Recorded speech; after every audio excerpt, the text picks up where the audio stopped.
आपली संस्कृती, आपले संस्कार सदा राहू दे आपल्या सोबत. भारताच्या महान ग्रंथांचे आणि काव्यांचे संपूर्ण संकलन. सबस्क्राईब करा तिलक. एक स्त्री सारी रात्र परपुरुषाच्या घरात राहिली आहे, मग तिला काय अधिकार आहे पुन्हा पतीच्या घरी राहण्याचा? परंतु कुठल्या तरी नाईलाजाने तिला तिथं राहावं लागलं असेल तर? कसली विवशता! उद्या तर तुम्ही असेही म्हणाल की नाईलाजानं आम्ही कोणाचा वध केला. परंतु तिचा दोष सिद्ध तर नाही झाला. जोपर्यंत दोष सिद्ध होत नाही तोपर्यंत शिक्षा देणं हा न्याय नाही. भाऊ, हा तर मोठा अन्याय आहे. लंकेत तिची अग्निपरीक्षा घेतली गेली होती, तरीही तिचा कलंक नाही धुतला गेला.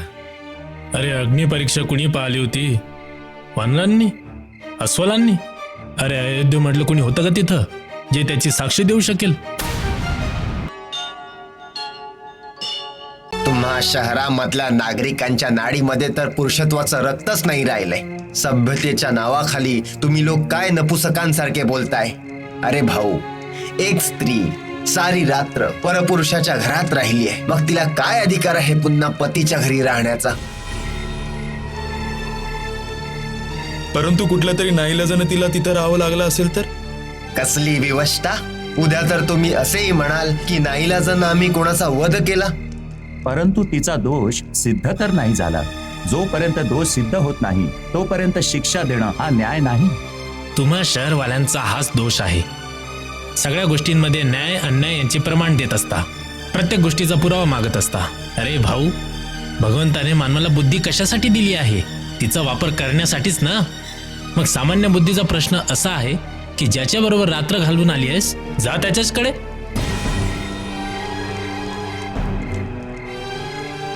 जरी ती निर्दोष असेल तरीही.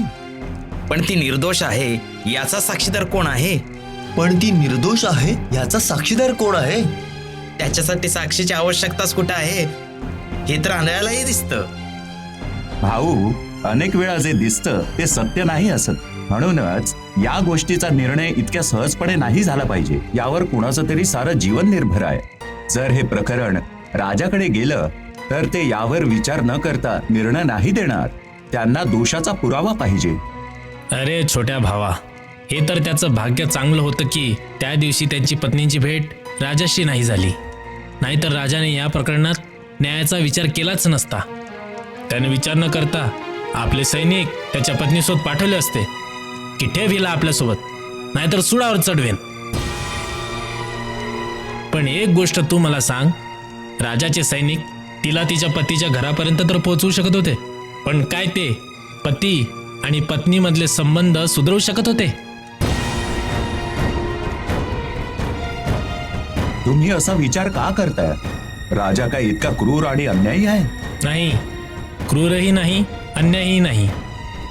वास्तवात आपला राजा खूप वीर आणि खूप महान आहे. ती त्याच्या वचनाचं पालन करण्यासाठी तो 14 वर्ष वनात भटकत होता. केवळ वांद्र आणि अस्वलांच्या मदतीने त्याने रावण सारख्या महापराक्रमी आणि त्याच्या सेनेला यमलोकी पाठवलं. असा वीर आणि महान महापुरुष या पृथ्वीवर दुसरा होणार नाही. मग त्याच्याबद्दल असं का म्हणतोस की त्याने घरी सैनिक पाठवले असते? भाऊ, ही त्याची खासगी दुर्बलता आहे. कुठली निर्बलता?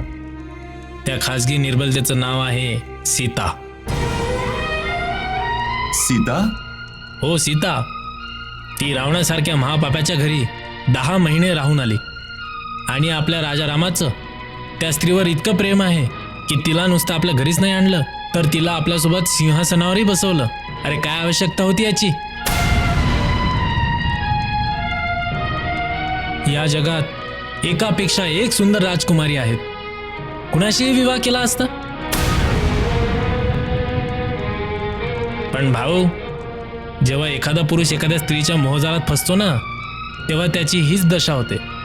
तो आपल्या डोळ्यांनी पाहूनही विष पिऊन टाकतो. अरे भाऊ, जोपर्यंत ही गोष्ट राजाच्या खासगी आयुष्यापर्यंत होती तोपर्यंत ठीक होतं. परंतु ज्या दिवसापासून सीता राणी बनलीये त्या दिवसापासून अशा स्त्रियांना आणखीन प्रोत्साहन मिळालं आहे. आता तर कुठल्याही स्त्रीला सदाचाराची आवश्यकताच राहिली नाही. हो भाऊ, यथा राजा तथा प्रजा. आता यापुढे बघूया आपल्या समाजात आणखी काय काय घडते ते.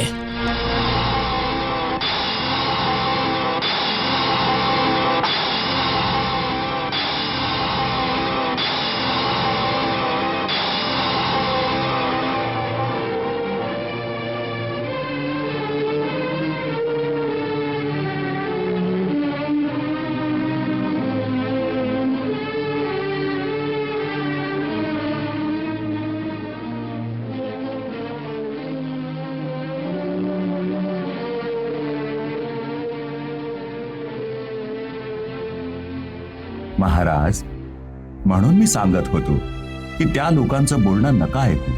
त्यांना हे नाही माहीत की ते काय बोलत आहेत. आमच्याबद्दल असं बोलणं केवळ याच गावात होतं की राज्यातल्या इतर नगरांमध्येही? मूर्ख तर सगळ्याच ठिकाणी असतात. आर्य सुमागत, केवळ या प्रश्नाचं उत्तर दे की अयोध्या आदी नगरांमध्येही अशाच प्रकारचं बोलणं होतं का? महाराज, सारी प्रजा आपली वीरता आणि आपल्या आदर्शांची प्रशंसा करते. देवी सीतेच्या बाबतीत त्यांच्या बाबतीतही प्रजेत अशाच प्रकारचं बोलणं होतं?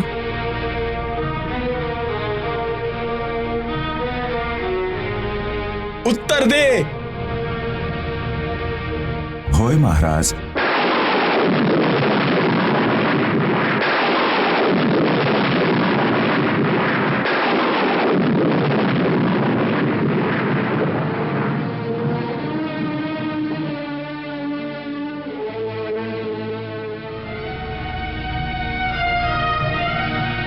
आम्हाला शहरात जाऊनही ऐकायचं आहे.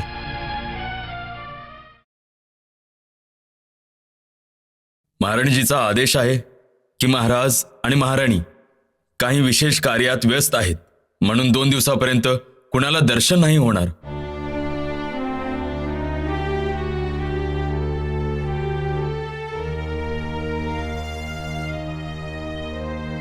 आपल्या राजाने जे काही केलंय ते चांगलं नाही केलं. काय केलंय राजा रामन?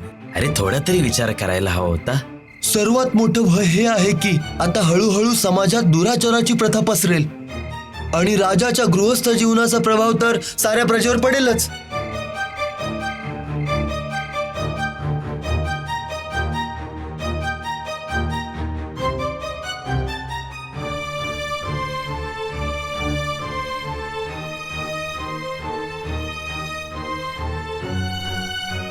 अरे भाऊ, आज तर एका गावात झाले, उद्या शहरातही असाच दुराचार पसरेल आणि सगळे राणीचंच उदाहरण देतील.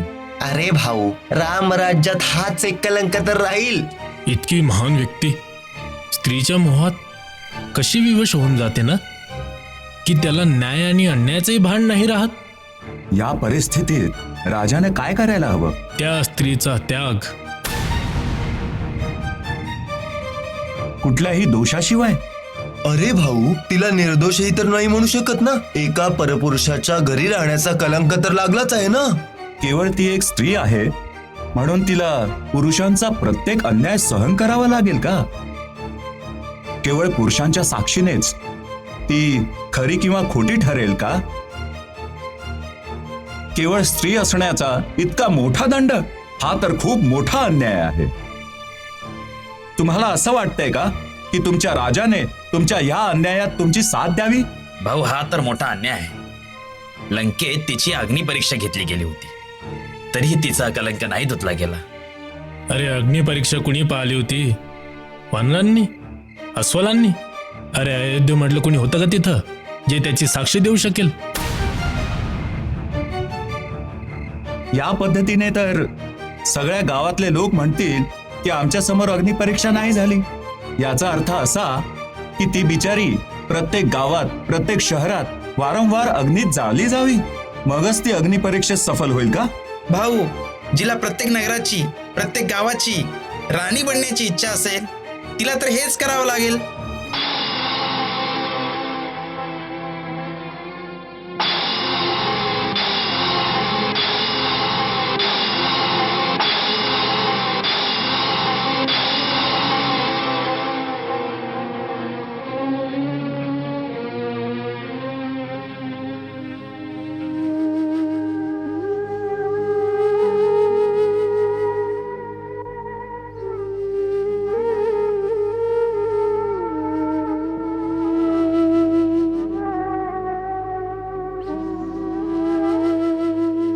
प्रभू,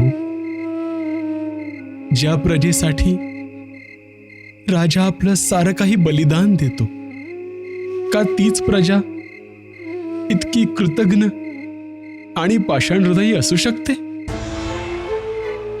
फक्त राजाचीच प्रजेबद्दल जबाबदारी असते का प्रजेकडून राजासाठी श्रद्धा आदर असण्याबद्दल काही नियम नाहीये का?